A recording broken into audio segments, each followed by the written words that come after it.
Hello guys, tuturuan ko kayo kung paano mag-DIY ng speaker. Yan. Gawing Bluetooth speaker at saka gawing RTA. No? May speaker tayo dito ngayon na ito pang DVD player. Ito nakuha ko lang to sa basurahan. So sayang naman kung itatapon lang at magagamit pa, magagawa pa. So pinaginawa ko na lang siya para magamit ko. So pwede naman siya i-convert dito sa RTA, 3.5mm jack. And then, pwede siyang gawing USB. So, meron tayong board ng galing sa desktop, doon sa nasira kong speaker. So, yung basag na, kinuha ko yung board niya. Pwede naman siya i-convert dito, para maging RTA speaker siya. Pwede mo rin siyang gawing Bluetooth speaker. Mamaya, tignan natin. Ito USB to. At saka ito, RTA jack. 3.5mm jack. Tapos ito yung left and right speaker galing dito sa wire. Yan. Nirekta ko siya dito. Maayos naman ang tunog niya. Walang basag. So, okay na okay gamitin. At safe. No? Yan. Pwede natin siyang gawing Bluetooth speaker. Basta, meron kang ganito. Mura lang to. Siguro nasa 350 or 450. At least ito, magagamit mo ito sa amplifier. Ito, may nakasulat naman dito sa amplifier na walang Bluetooth, DVD, speaker, gano'n. Pwede rin siya dito. So, maya, try natin. Tara, samahan niyo ako. Ito guys. So, subukan natin to.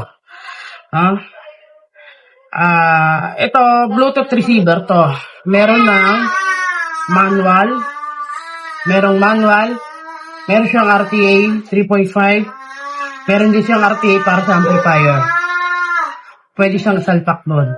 Saka ito, meron tayong Type-C. Type-C. Sasalpak natin siya. Pwede siya sa power bank. Ito, sa power bank. And then, kunin natin to. Yan, sa power bank. And then, itong ginawa natin, itong RTA saka USB. Iaan natin yan dito. Tapos ito, 3.5. Ayan. Nakataksak na. Tapos ito yung sinaksak natin sa power bank. Pwede na sasaksak dito. Ayan, tumunog na. So, tara, try natin. So, i-connect na natin. Gamitin natin tong Mi Go. Ayan. So, ganun lang. At saka pwede rin siyang gamitin dito sa cellphone. Ito.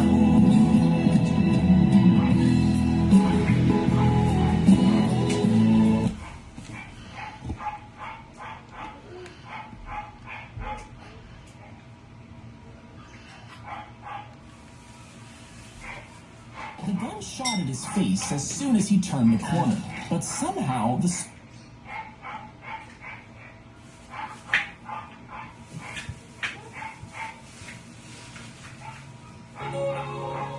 If I had to live my life without you near me, days would all be empty.